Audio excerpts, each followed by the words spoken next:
Welcome to Inside Economics. I'm Mark Zandi, the chief economist of Moody's Analytics, and I'm joined by my two trusty co-hosts, Chris Derides and Marissa DiNatale. Hi, guys. Hey, Mark. Hey, Mark. Good morning. Hi, Good Chris. morning. Good Hi, morning. Dante. Good morning.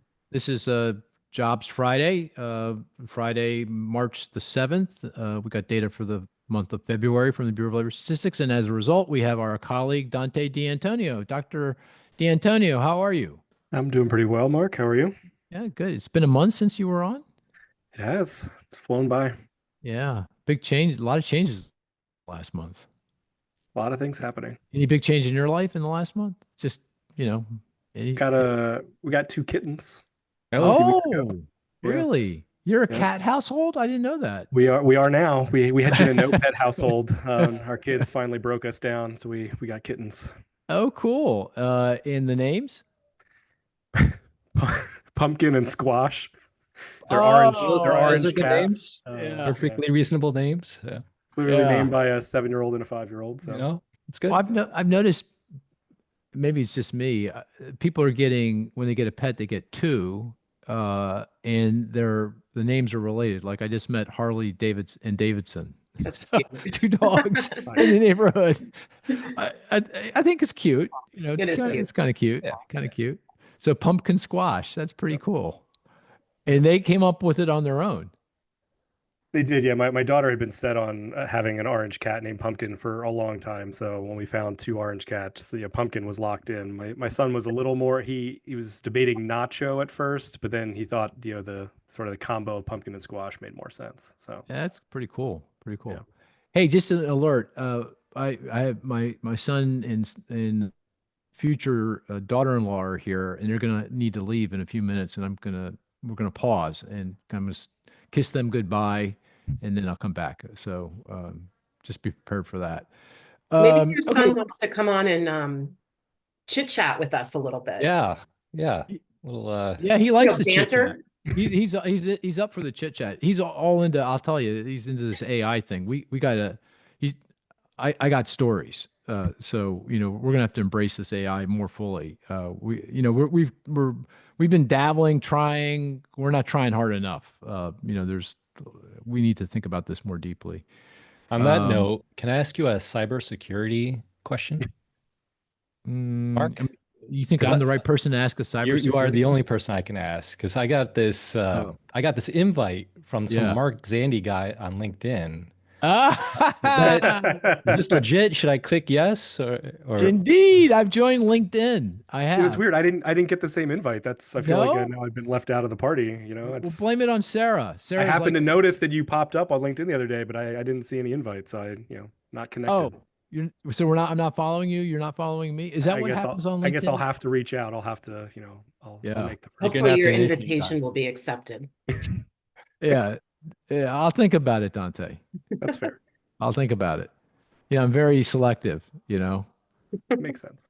Yeah, especially on Twitter, very selective. Yeah. Are you still on Twitter?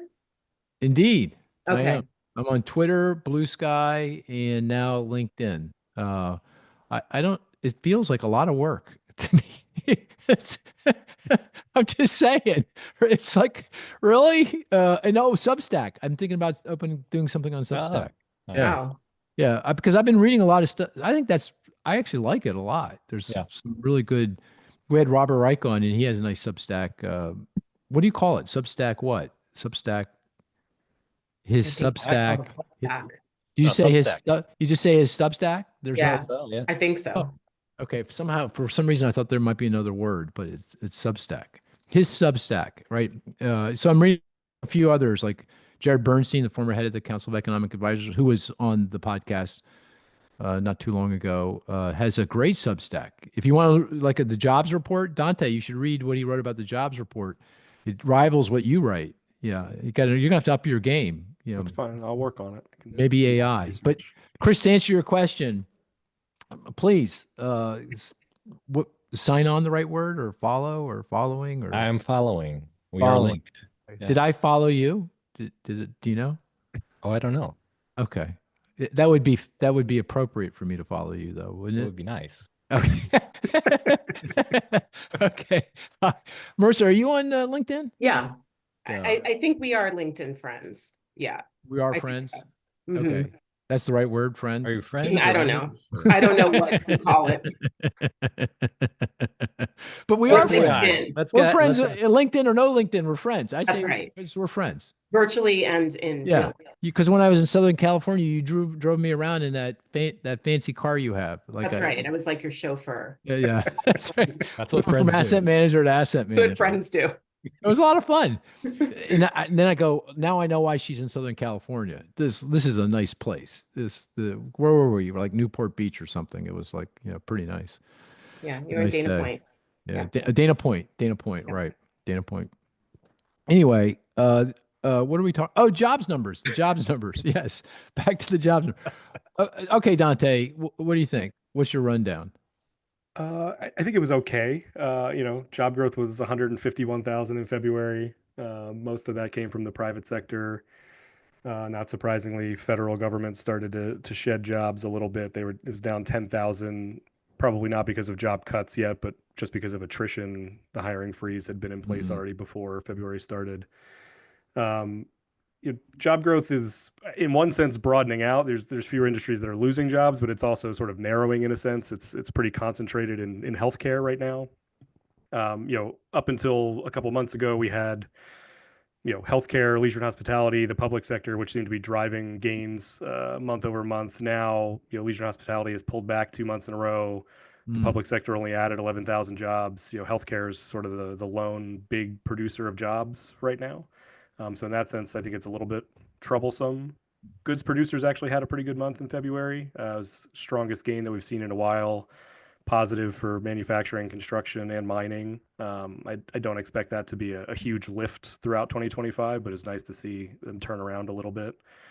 Outside of job growth, wages, I think, came back to normal in Although February. construction's been adding all along, right? You're saying manufacturers and Construction was a little bit weaker than it had been. Last month it only added 2,000 jobs. It had I weakened see. a little bit, and Okay. it sort of picked back up again in February. Yeah, manufacturing has been down, for quite a while now, and turned around a little bit. Mining has been sort of flat-ish to down. Yeah. But yeah, stronger month sort of with those three combined than we've seen in quite a while. Right. Wage growth is basically the same as it's been. On a monthly basis, it's slowed from January, but on a year-over-year basis, it's still right about 4%, which is where it's been for more than a year. There's not really a big story there on wage growth, I don't think. Hours are still low. Average weekly hours didn't change in February, but they remain, sort of as low as they've ever been outside of a recession. So I think still something to watch there. On the household side of things, it was not quite as pretty of a picture. The unemployment rate ticked up to 4.1%, which in and of itself is not all that problematic, but the labor force declined. There was a big decline in household survey employment. Participation rates were down in large part. Employment to population ratios were down. So it was not a great report on the household survey side of things. I think the bigger question is obviously what happens from here, right? We know that a lot of the federal government impact hasn't shown up yet. It looks like there's some weakness elsewhere in the private sector. And so, are we able to maintain job growth here over the next 3 to 6 months, I think is the more important question versus what happened in February. What about any revisions to previous months? It's basically nothing. We had No. one was up 18,000. The other month was down 16,000. I might have had that reversed, but it was basically negligible total impact. So anything in the report that was downside? Felt like it just feels like it's right down the middle of the fairway here, kind of sort Yeah, of. I think on the payroll side of things, it was basically what you would expect. The household survey was softer. a little weaker, but that's also could just be volatility month to month. Yeah. Don't read too much into that. Right. Okay. So what do you think underlying monthly job growth is right now? Coming Meaning, into today or moving forward from today? no, just, as of right now, as of February, what do you think it is? I think it's around 150. You do? But Okay. I think the risk is that it is going to keep trending lower here for sure moving forward. Right. You see some clouds, which we'll come back to, in the context of DOGE cuts and trade war and that kind of stuff. But let's come back to that. Okay. Marissa, what do you think? Anything you want to fill in there? I think if you just look at the top line number, it doesn't look bad. You know, when I first saw the 150, I thought that sounds about right to me. But I think when you dig in a little bit, especially as Dante said on the household survey side, you definitely start to see signs of weakening. And job growth is weakening in some key industries like professional business services, retail, leisure, hospitality for several months in a row now, all things that are, excuse me, consumer driven and big parts of the economy.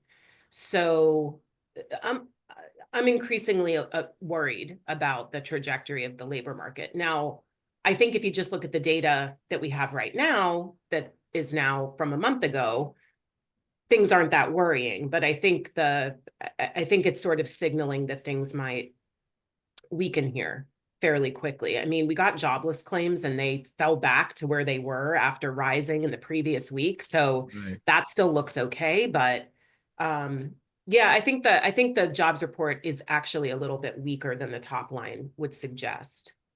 Right. In the survey for the March data is next week, I think, right? That's when the Bureau the Bureau of Labor Statistics conducts the survey for both the household and the payroll survey the week of that includes the 12th, and I think that's next week. You mentioned, while we're on the topic of unemployment insurance claims, UI claims, which, you know, historically we've used as a good barometer of layoffs and where just a good sense of the labor market real time because it's weekly data from the BLS. That has remained low. I think last week was 220,000, which would be consistent with a very, very few layoffs. So a pretty solid labor market. How does that square with, you know, what's going on with federal government jobs with the DOGE cuts? Why aren't we seeing more? And I think you pointed out last week or the week before, there's also UI claims for federal government employees that's broken out. So what's going on? How come I'm seeing more there? Well, I think a couple things. One is that it seems like most of these people that have been laid off, actually they're getting paid, right? By the way, she used air quotes. I did. Yeah, oh yeah, I used air quotes. If you're on YouTube, you saw my air quotes. Well done with the air quotes, though. I thought they were, yeah, very well done. So if you're still getting paid, so you're not going to work, but you're getting a severance payment, or the government is still going to pay you through September, in DC, Maryland, and Virginia, which is where most federal employees work, you're not going to get unemployment insurance benefits if you're getting severance, or unless you're getting a very little bit amount of severance, your UI benefits are going to be reduced by the amount of severance that you're getting. So for most of these workers, if they're being paid, if they're on administrative leave, they're being paid, they're not going to file for UI claims. I mean, they could file, but they're not going to get them. But presumably most people aren't even bothering to file, right? So I think that's the main thing that's going on, is most of these people that are being laid off because of DOGE are still getting paid for the foreseeable future for the next few months, and therefore they're not going to get unemployment insurance.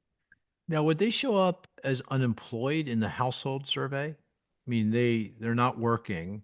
I guess they need to be looking for work. That's right. Right. Yeah. As long as they've looked for work in the month prior to when the Census Bureau asks them, and they've taken some active job seeking activity, then they will be counted as unemployed. Yeah. So we could theoretically see no significant pickup in UI claims, or, you know, more modest, but an actual pickup in the unemployment rate as a result of this. That's right. And this is a common question that I remember when I worked at BLS and I worked on the current population survey. We would get this question like every week.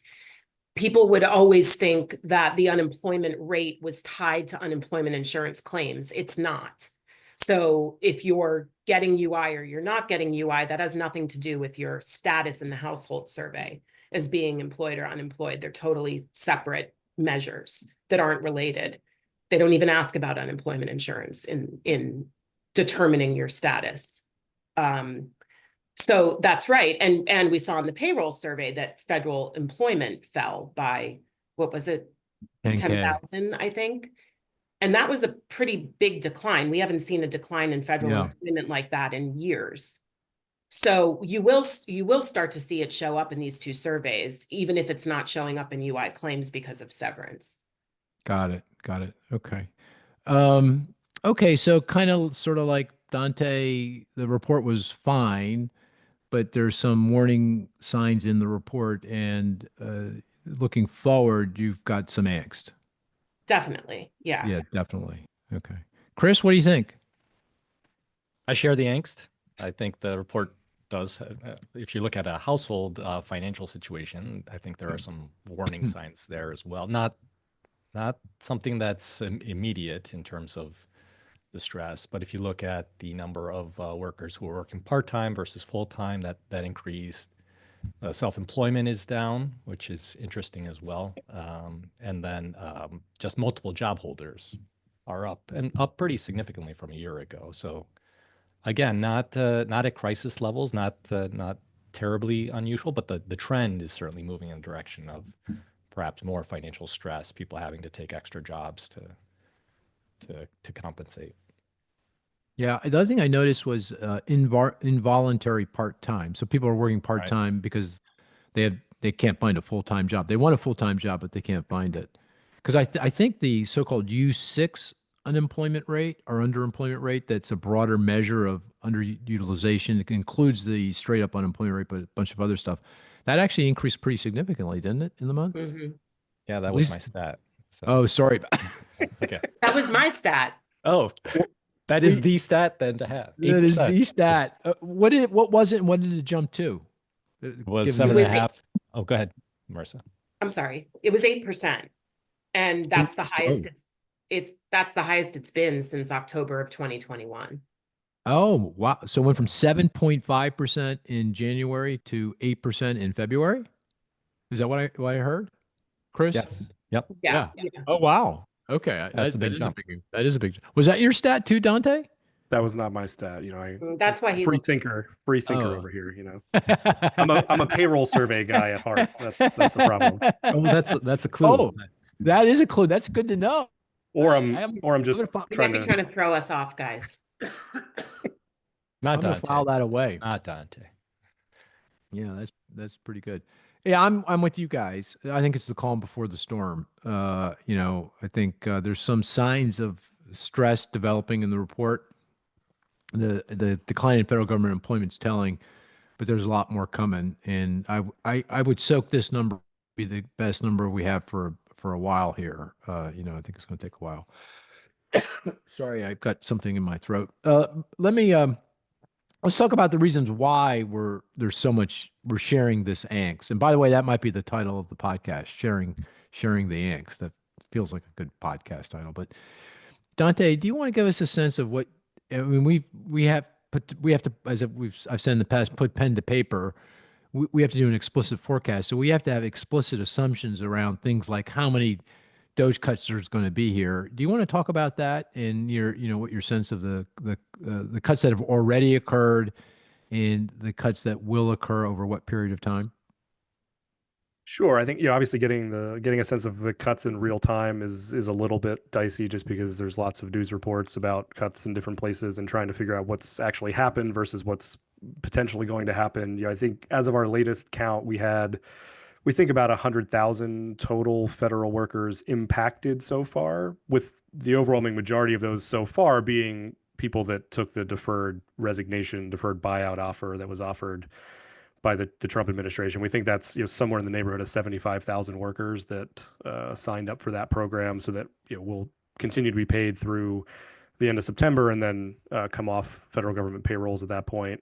And then we think there's around 25,000 workers who have actually been laid off so far. Again, I think that number's a little bit nebulous. It could certainly be a little bit higher than that today. How many, Dante? I missed that. 25,000 that have actually been laid off so far. So again, that's a relatively small number in the grand scheme of things, and part of the reason why we haven't seen a bigger increase in UI claims, even for federal government workers. We've seen it pick up a little bit, but we haven't seen any huge movements because, again, a lot of the action so far has been on the deferred resignation program, not actual cuts. I think we're still expecting around 400,000 total payrolls to come off the federal government throughout the course of this year into early next year. That's really a combination of DOGE plus these resignations plus just attrition, right? So we still have a hiring freeze at the federal government, which in and of itself would cause a pretty good reduction in the workforce. I think the estimates that the federal government hires something like 20 or 25,000 workers every month just to sort of maintain itself. And so just by freezing hiring, you could see payrolls decline. I mean, that decline we saw in the month of February, the 10K, could just simply be No the freeze. Yeah, I think it's almost layoffs. certainly just attrition, right? Because the layoffs Right. didn't really even start until the sort of the back half of the reference week in February. And so there shouldn't have been any real impact there. And even the hiring freeze only went into effect, obviously, a couple weeks before the reference week. So even that, you're not seeing probably the full effect of the hiring freeze in February. So yeah, I think there's obviously still a lot more action to come here. I mean, it sounds like the focus is going to shift from a DOGE, DOGE taking an axe to headcounts of different agencies to the agencies themselves being a little more self-directed about cuts. I think the goal here is obviously still to cut the workforce, but it sounds like at least they're maybe shifting gears here a little bit and giving a little more power to the agencies to have discretion about who gets cut and when, which I think is a positive in the sense of, trying to keep the right people in the right places if you are going to cut. Yeah. Okay. So 400K in total is our working assumption, or the assumption embedded in our baseline forecast. Right. Yeah. And remind me, is it 3.2 million non-military government employees? Or so that 400K mostly out of that 3.2 million? I believe that's the number. Is that right? Yeah, I think that's the right number. Okay. All right. I Go ahead, Marissa. thought it was 2.2 ex-military and ex-postal service. Oh, okay. Right. Well, maybe we could, that sounds low to me. I thought there were 600K postal. I think that's right, but the standard federal government series includes postal service. I think. I mean, we're assuming the cuts don't come from there. That's but I think right. it's That's why I was included in the excluding standard them. series. Yeah. We'll check, but I think it's I thought it was 3.2 million non-military. So that would include the postal. That might be. Okay. Yeah. Okay. So that's, 400K out of that base, that's not inconsequential. That's consequential. Yeah. So how do you think about, and maybe I'll turn to you, Marissa. How do you think about, there's the near-term effects, of the loss and of the job losses, which are, negative to growth and to jobs, obviously, and to growth, and unemployment adds to unemployment. But the argument is that means less government spending and will help address our long-term fiscal issues. That's kind of one take, which would be a more positive take on this, that ultimately, there's some pain here, but we need to go through it. We get to the other side, and we have a leaner government that's more efficient, and therefore, and it helps address our long-term fiscal issues. And the kind of the countervailing perspective is, well, these folks, they do real stuff. They do, they track hurricanes. They make sure the air system is working properly. They provide mortgages to veterans and folks in rural areas. I mean, I can go on and on and on. And if you cut these positions, that you run the real risk, particularly in the way they seem to be being cut. This is not happening over a period of time and judiciously weighed and trying to consider what the unintended consequences are. These are big cuts all happening all at once. That something's going to break, metaphorically somewhere, because something's not going to get done. How do you weigh those things? How do you think about that, Marissa? I think, first of all, I think government, the compensation of all these workers will make a difference, but it's still a small dent in the federal budget, first of all, right? It's really kind of marginally trimming around the edges of the budget. Second of all, okay, to your point about these people do real things, some of these people also do revenue raising things. I mean, take the announcement the other day that the DOGE folks want to cut half of the people who work for the IRS. So you're talking about 50,000 job cuts at the IRS, we're in the middle of tax season, that could seriously limit the government's effectiveness at collecting tax revenue. I mean, if you remember when President Biden added a lot of funding to the IRS and hired a lot of people into the IRS to go after people that were evading taxes, there was an estimate put out by the CBO, which I'm not remembering what the number is now. It's not really that important, but it was talking about how that could raise revenue for the government. So now we're looking at cutting half of that workforce. I mean, that's going to have the opposite effect, right, that they want in terms of revenue. So that's just one example, but I'm sure there's others that are revenue raising, revenue enhancing. Take national parks for another example, right? If you cut all these people that work at national parks, that's a big revenue raiser over the summer for the federal government. I mean, I'm seeing headlines about parks having to close or limit services and that sort of thing. So it's definitely not just saving money.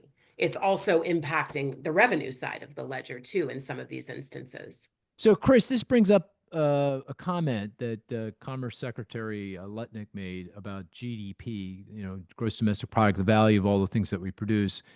He argued that it would be a better measure of what's going on if we take GDP and exclude government spending. As most people know, GDP is consumption, business investment, government spending, and net trade. There's different ways of adding it up, but that's kind of the most common way. So he's saying, look, exclude government spending because, and he gave this example about tanks. I hope I get this roughly right, but basically, if the government is spending on a tank, you should include that. But if it's spending on, I think he said, the thousands of people, federal government employees that are thinking about buying a tank, we shouldn't include those. That was the example. So, how do you think about that? How would you respond to that comment? It's a odd accounting system here. Odd accounting. Okay. Odd accounting, because the government is part of the economy. It's part of, everything is part of output. Those government workers are contributing to the economy. It's right to consider them as part of that broader measure. And if you want to focus on the private sector, you can look at other number, right? You can add up the components. You don't have to focus on GDP. And certainly when we dissect the GDP numbers, we're looking at those different components. We're considering the effect of trade and, maybe inventories this month, right? It's not that the numbers are wrong. It's just we're providing that context. So I don't know why you would want to rip out this history of GDP and decide that, let's exclude government from now on for whatever reason. It doesn't change the reality of government still contributing to the economy or having an impact on the overall output. So yeah, it seems like a red herring here. Red herring. Yeah. What do you think, Dante? I agree. It seems like a silly debate to have. I mean, you already have the ability to see the different components, like Cris said. If you want to focus on open up a spreadsheet. Government, come on, you right, can open up a spreadsheet. Right. The measures already exist. If that's what you want to focus on, fine. But the idea that we should just forget about government as a component here seems silly to me. Yeah, Marissa, you want to take the other side of this? No. I think you do. No? I'm not going to take the other side. Okay. Yeah. I think you used the word silly. I concur. The one thing that is not silly, though, that makes me a bit nervous, maybe more than a bit, is what this might suggest about the attitudes towards what government does, right? I mean, are you saying that government isn't providing a service? I mean, really? I mean, think about the folks in the federal government that do the weather forecasting. Now, you can have a reasonable debate about whether that should be done in the government or in the private sector, I guess. But at the end of the day, that's real output. I mean, we have to know, think about all the businesses that rely on and consumers that rely heavily on those weather forecasts. It's not only just hurricanes and thunderstorms and the dry weather and the wind and the cause of forest fires and that kind of thing. Amazon relies on the weather reports to determine how to get stuff to us. think about the airlines and the hotels and the transportation distribution companies and school systems. We all rely on that. That's real, honest to goodness economic output. And how could you exclude that and think you got a better representation of reality? And that the thought that you could makes me nervous that maybe that's you're laying the foundation for, well, there's no value there, therefore let's just cut it. Let's just cut it. Yeah. And by the way, on the tank example, I even find that a little bizarre. I mean, every major corporate, every company in America hires people to do procurement, because procuring things like a tank or a paper clip or anything in between is complicated. As we know, we all know, we're business people. We deal with this, and we deal with the procurement people, and their job is to make sure that what we buy is bought in an efficient way at the right price, competitively bid, and there's no fraud. There's no fraud. And that's, why you need those people that are in that. It's a profession. It's a very sophisticated activity. And to say that is not providing economic output, or implicitly suggesting that, I find, again, I was going to say a bit worrisome, but I'd say it's just plain worrisome. I mean, it makes me nervous, about, thinking about this. Anyway, so the DOGE cuts, the initial effects of that, or at least the effects that we're going to feel here over the next few months, next year or so, are going to be related to the cuts that are dead ahead. Okay, what about the factor, and this goes back to the calm before the storm, nervousness about where we're headed in terms of job growth and economic growth, is the trade war, the tariff war. How are you thinking about that? How big a deal is that in your thinking? Cris, let me turn to you first on that one, on the tariff war. It's huge. It's all consumers, businesses I talk to want to talk about, right? It's the on again, off again process here that is so disconcerting. You can't plan, even if you delay it a month. What does that mean? Right? It's not as though I can, as an automaker or manufacturer, can make long-term plans based on policy that's changing so rapidly. So the natural response to that type of uncertainty is to pause, is to pull back, and that could certainly lead to slower growth and even potentially recession if it starts to spiral out of control, right? If consumers start to really pull back on their spending, businesses pull back on their hiring, on their employment, that leads to lower income and so on and so forth. So I think there's a real risk here that this the uncertainty injected by the tariffs, even beyond the tariffs themselves, that could do some real economic damage here. Yeah, Marissa, any perspectives on the trade war? And I'm going back from between tariff war and trade war. It feels like this feels like a trade war to me. Tariff war might be we raise tariffs and everyone else kind of sits on their hands. The rest of the world sits on their hands, but that's not what's happening here. The rest of the world is now responding. So that, to me, China is definitely responding in kind. Even the Canadians said they're not taking their tariffs off, despite President Trump's decision yesterday to scale back the tariff increases for a month on trade on USMCA product, the free trade deal product. Yeah, even with Canadians refusing American products now, right? Yeah. So independent of the tariff, it's the I just don't want to buy those products. I'm trying to avoid those products. So yeah. So I think the right term is this is a trade war. It feels like Absolutely. a trade war to me. Okay, so I'm going to call it a trade war. So any perspective on the trade war and economic consequences in the calm before the storm? Yeah, I mean, I'm just looking at the stock market and the bond market reacting to this. I mean, it's so chaotic. I mean, it's every day the policy changes. That's what we've seen so far this week, right? Every day there's been some reversal, some new thing, go back on it, tweak it a little bit. I mean, I just think this is whipsawing businesses, and you can see it in financial markets. Eventually, you would think if this continues like this is going to show up in the real economy, that businesses will stop investing, they'll stop hiring. They don't know how to plan. They don't know what trade policy is going to be 6 months from now. They don't know what trade policy is going to be next week. Right. So exactly what Cris said. I mean, eventually this just sort of freezes everybody in their tracks until they can figure out what's going on here. So I think right now, the impact of, well, there is a real impact. I mean, we actually saw it in the trade data that was released. So businesses are, and perhaps consumers are buying ahead, pulling ahead some spending in the anticipation that there's going to be increase on tariffs and prices are going to rise. So we saw a big increase in imports in the latest trade data. So there's that. That's having a real impact on the economy. But then I think it's just sort of this uncertainty that is going to be what's really damaging. Yeah, Dante, so far everything Cris and Marissa said, I second. What do you say? Yeah, I think that last bit of what Marissa said is what really resonates with me. I think we've long talked about what are the economic implications of the tariffs themselves, and they would be negative, Right. but I think even more so right now, it's just the uncertainty that's even more problematic, right? It'd be one thing if you just put tariffs in place and left them there and everyone sort of could adjust to a new normal, but now you can't do that because one day you've got tariffs and the next day they come off for some things and then they're on something else, and now we're talking about April 2nd as the next day when things might happen. And so it's just this constant day-to-day uncertainty of what's happening that I think is even more problematic than the tariffs themselves.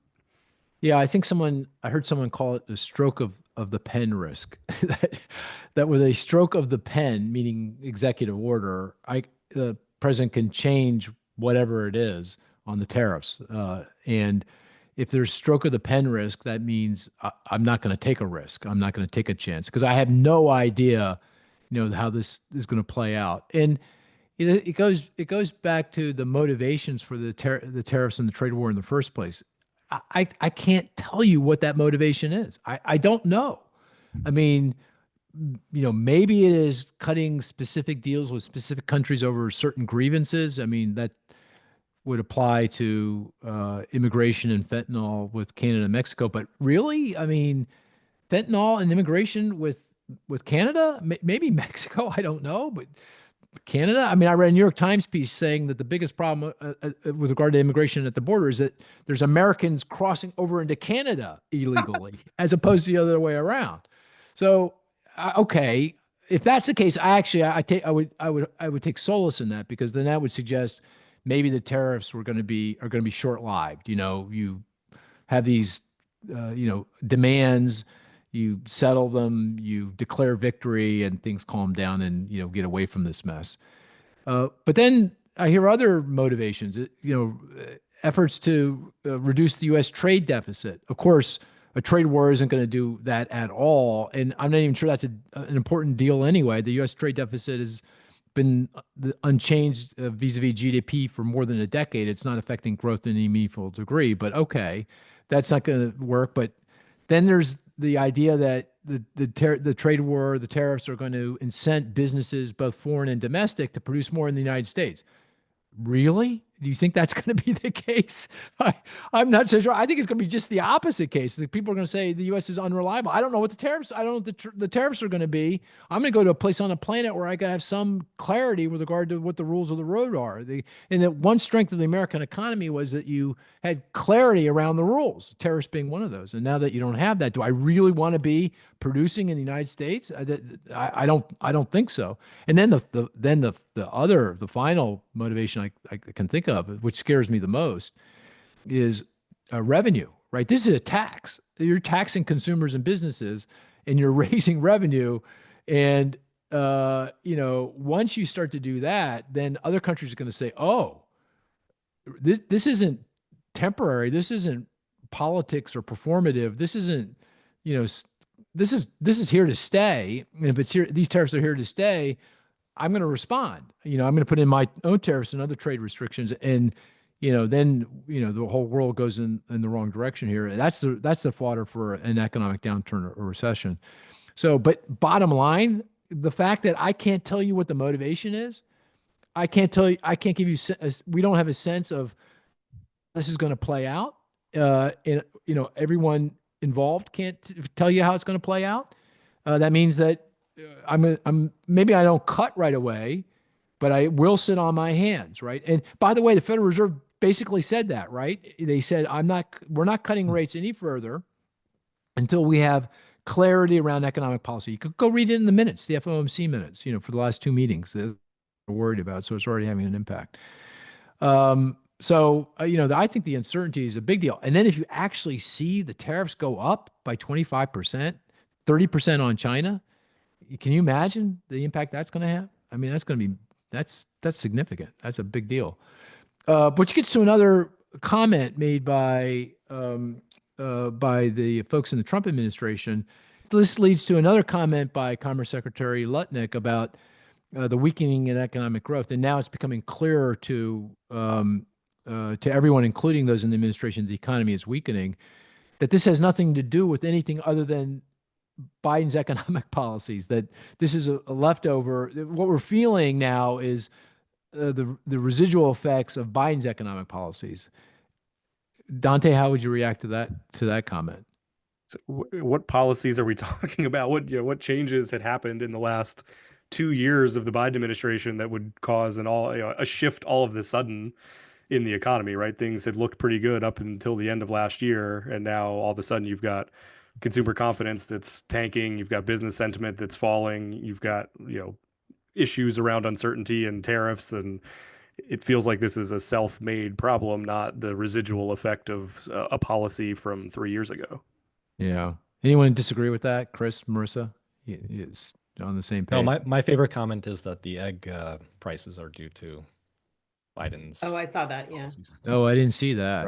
around the avian flu, right? So, Really? Oh boy. Yeah. When does the clock start for the next administration? When does the clock end for the last administration? I guess is the question. Right. Mercy, when we were preparing for the right before the podcast, you said there was a couple or a number of questions from listeners around the tariffs. Or did you want to pose one or two of those if there's not something we haven't already covered? Yeah, I think there's a couple things that are relevant here. So some of the questions were around the labor market and unemployment insurance benefits. I think we answered those about how does that relate to the unemployment rate and how does severance packages impact them? So I think we answered those. There was a question, and I'll have to find it, but I remember it, so I can kind of paraphrase, I think. There's been this talk about perhaps one of the motivations of tariffs is to correct the trade deficit. There was a question about the trade, and you had mentioned the trade deficit has been sort of a stable share of GDP for a long time. Is a trade deficit, this is the question, is a trade deficit inherently bad? Is it something that needs to be corrected? Yeah, great question. I got an answer. Dante, you want to take a crack at it? I mean, in my mind, I think it depends on whether you think there's unfair trade practices that are leading to the deficit, right? If you think there's some unfair advantage in another country that they're exploiting to be able to produce things more cheaply and sell them more cheaply to other countries, then yeah, I think there might be some inherent issue with a trade deficit that's sort of generated on the back of some unfair whether it's labor practice or anything else. But outside of that, I don't see the trade deficit as in and of itself a bad thing, right? We're getting things more cheaply than we could produce them ourselves. We're exporting things that we have a comparative advantage in. So I think some of those things just naturally play out, but I don't see it as an inherent problem. Chris? No, I'd agree. There certainly are reasons you might be concerned along the lines of unfair practices, level the playing field. But there are strategic reasons why you may want to locate industries in your country, right? Military reasons, for example, you want to ensure that you're not wholly dependent on another country for certain essential goods. So there are reasons, but those come at a cost, and you recognize the cost. This is more of a risk management, right? I can perhaps I'm going to have to produce something more at a higher cost, but it's worth it because I have that security or that diversity.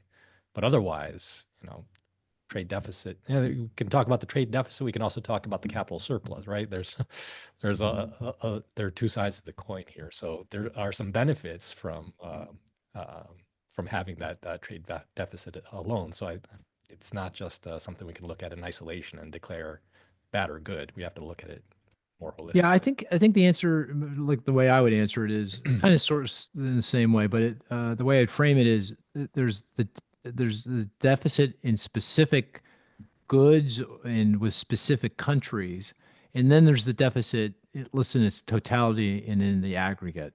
With specific countries, yeah, I mean, the bilateral trade relationship with China might be vexed. They might be not playing fair, and there's a lot of evidence that they're not.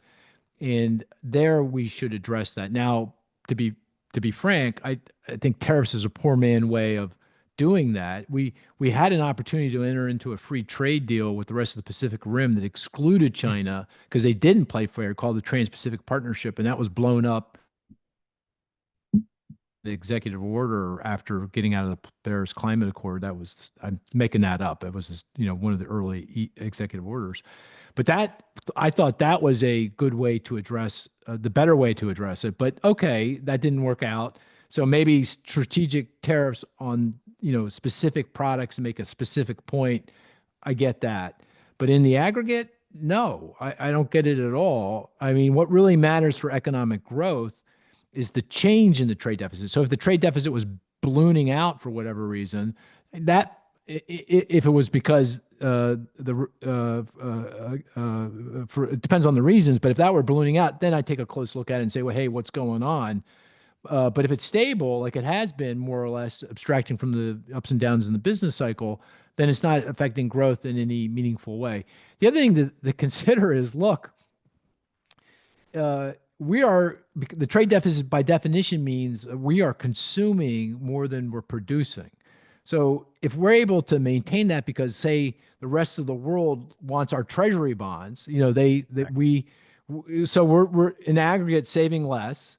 We issue, and the government's dissaving deficits, issue bonds, and let's say the rest of the world says, oh, I want those bonds.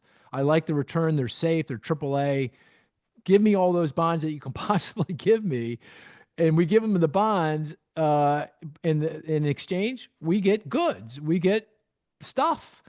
And everyone likes the stuff, everything from washing machines to cars to consumer electronics to avocados to the best coffee in the world to chocolates to apparel to great shoes to, why wouldn't I want that? What's wrong with that? That's a good thing, not a bad thing. That's a good thing. That's not a bad thing. So we're benefiting from the fact that the rest of the world wants,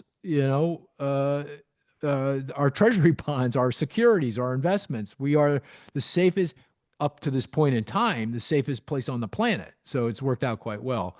Now, we can't abuse that. We can't run large deficits forever in debt because ultimately they'll say, I don't want your bonds anymore. And that's not a good thing on every level. So we don't want that. But I don't know. Is a deficit bad because we're consuming more than we're producing when the rest of the world says we're fine with that? Bring it on. I'd say, yeah. So, and let's not forget that we run a trade surplus in services, right? So we're great importing point.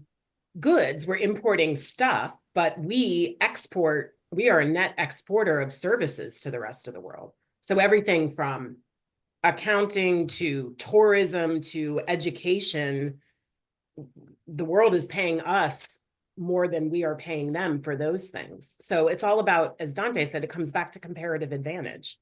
I want to talk about I apologize, but there's another comment that has been made by the Treasury Secretary Bessent.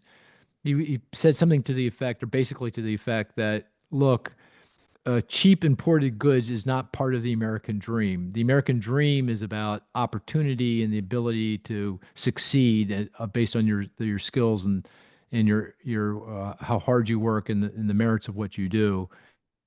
How would you respond to that statement, Cris? That comment that cheap imported goods is not part of the American dream. Therefore, we shouldn't be worried about it. Tariffs. We shouldn't be worried about tariffs. That's effectively what he's saying, because they're not going to be cheap anymore. Yeah, opportunity is the American dream, and certainly can't dispute that. But it seems conflating two vastly different things. Part of our opportunity is the ability actually to make things cheaply, to optimize, to use all the resources, not only within the United States, but across the globe, access the talent, access the the materials to come up with new and exciting products or services, right? So that I see as the American dream, the American, that focus on the opportunity. It's also the ability or opportunity to export, to provide services and goods to other people around the world in exchange. So yeah, I think it may not be the main objective, but certainly having good trade relationships with everyone. Open trade should be the ultimate goal, right? Every economic model we put down suggests that free open trade, that's the nirvana, right? So that's what we should be moving towards,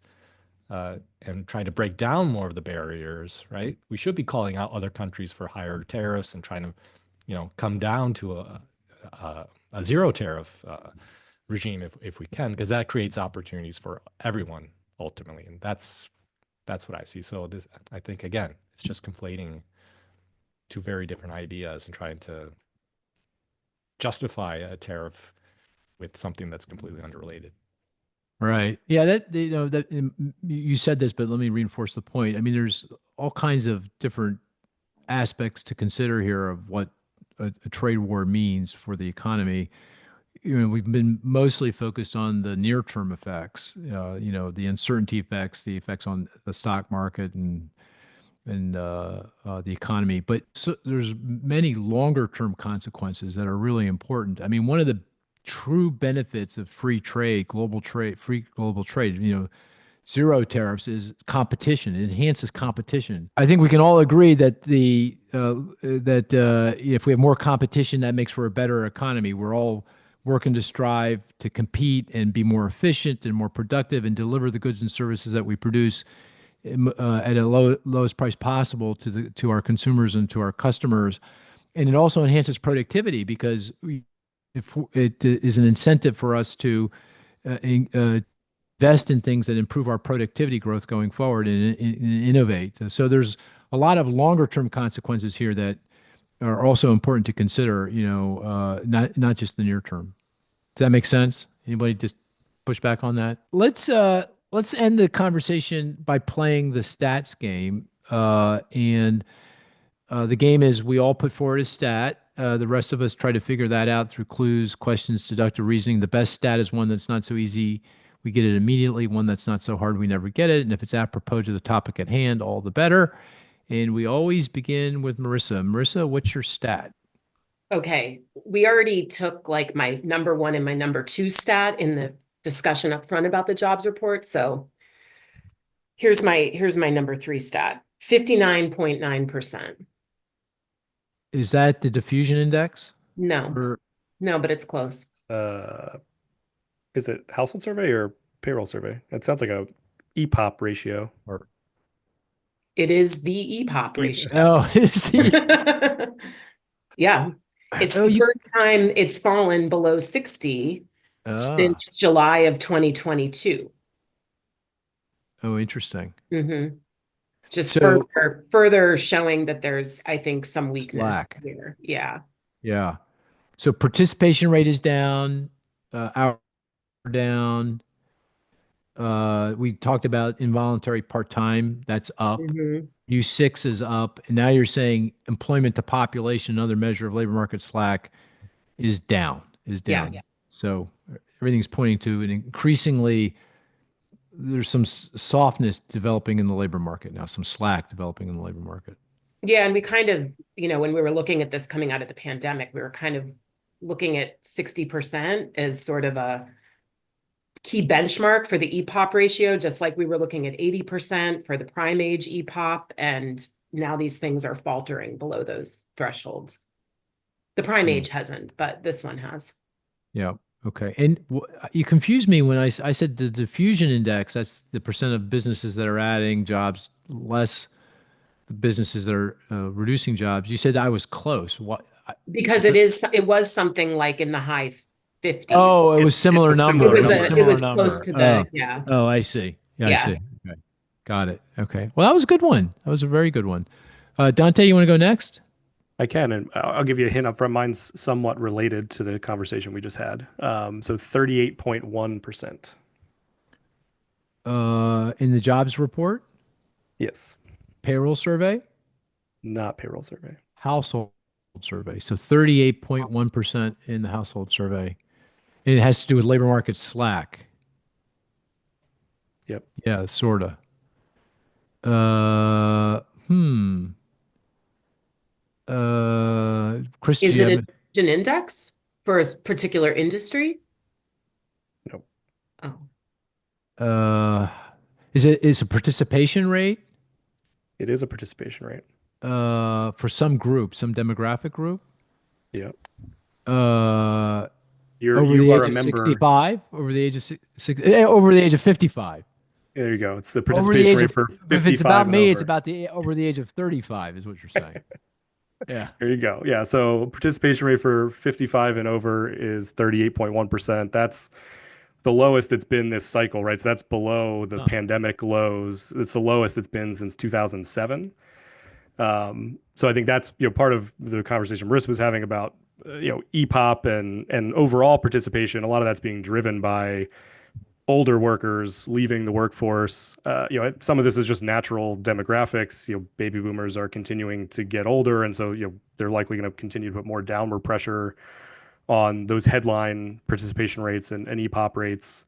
But I think again, in sort of within the conversation around changes to immigration policy, I think we have to think about, it's just another reinforcement that we're going to have weakness in labor force growth here, and if we don't do something else to help juice labor force growth, the sort of natural forces are going to be to cause the labor force to have some problems here over the next few years. I also wonder if that can be related to DOGE a little bit too, because we know the federal government workforce trends older. It's got a much, I don't remember because it's been a while since I looked at it, but I know it has an older age profile than the private sector. And I wonder how many of these people that are being put on administrative leave or let go and taking these buyouts will just leave the labor force altogether. There might be a significant number that just do that and just decide to retire. Yeah. So that there's the supply side and demand side. Marissa just gave us a demand side reason why the participation rate might be down. But you were arguing, Dante, it's more of a supply side thing. Well, yeah, I think some of it is just pure demographic, right? I mean, that Just that pure group of people demographics, who are yeah. 55 and over, that Yeah. group is aging, right? Is Because aging. the Got baby it. boomer component of that is getting older, and that's the biggest group. So the whole age group is getting older. Yeah. Got it. So I think that'll naturally push it lower over time. Right. Okay. Chris, what's your stat? Well, it was taken, so this is backup. So let's see who rings the buzzer first. 172,017. Challenger job cuts. Nice. Yeah. Nicely Yeah. done. Very nicely done, Dante. That's a good stat, though. You want to explain? It is extremely high. It's the highest for the month of February since 2009, right? So it jumped up. Just context, in January it was closer to 50,000. So a huge jump, largely due to the DOGE efforts, the federal job cuts, but some weakness elsewhere as well in retail and tech, right? So another sign of potentially some weakness in the labor market. Yeah. And we should note that those are just announced job cuts. That's right. Right. Okay. Very good. I'll give you mine. It's hard. Yep. Minus 4.6 trillion. Minus 4.6 trillion. And what we've been talking about, this being down. Down. That's the minus sign, obviously. Related to the stock market? Stock market? Would 4.6 trillion be? Rough. What do you think? So like total valuation or something? Yeah. That's the loss in market cap, market valuation so far. Not. I think I just did a quick calculation because the market's down another 1% right now, so it includes that decline. So 4.6 trillion. And if you do kind of the wealth effect calculation, let's suppose it's down 4.6. We stay here for a while. We don't keep going south, and it stays here. It doesn't go bouncing right back up, and we stay here for the next, say, couple, 3-4 months. Then the so-called wealth effect would apply, and that would, for every dollar decline in wealth, you lose 2 cents in consumer spending. You kind of do the arithmetic here. That adds up to real economic growth. The high-end consumer will pull, the well-to-do who owns a lot of stocks will feel less wealthy. They are less wealthy. Many of them, by the way, are over 55, either in retirement or approaching retirement. So they're really fixated on the value of their stock portfolio. That's key to their retirement. So if they see that down and see a lot of red, they start to pull back. That's another reason to be nervous about. That goes back to sharing the angst, where there's a lot of angst around that. Okay. All right. Very good. We're going to now do this every week. Probability of recession in the next 12 months. Last week, Marissa was at 30. Both Marissa and Cris were at a third, and I was at 30%. Marissa, Cris, any change this week? Are you still at a third? Still at a third. Chris? I'll bump it up to 35. I knew you were going to do that. I knew he was going to do that. Yeah. 35%. Not- Yeah. So Not feeling the love. 35, a third. Dante, what's yours?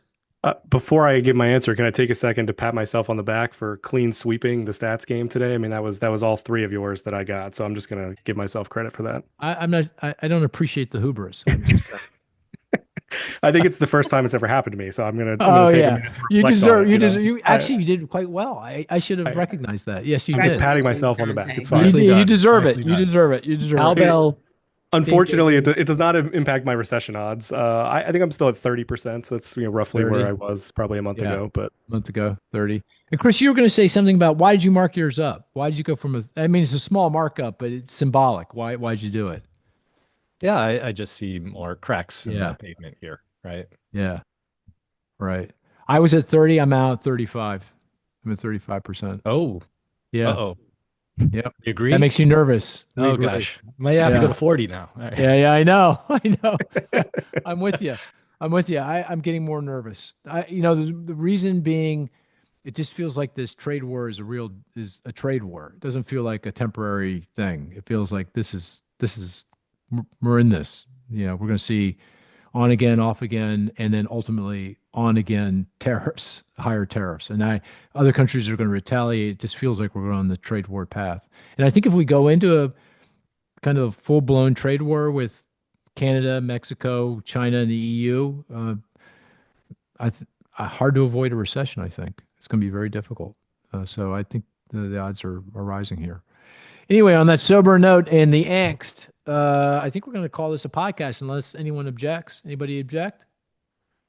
No? No. Okay. No. All right. Well, dear listener, we're going to call this a podcast. Keep the questions coming. We'll try to answer them. And I hope you enjoyed this. We'll talk to you next week. Take care now.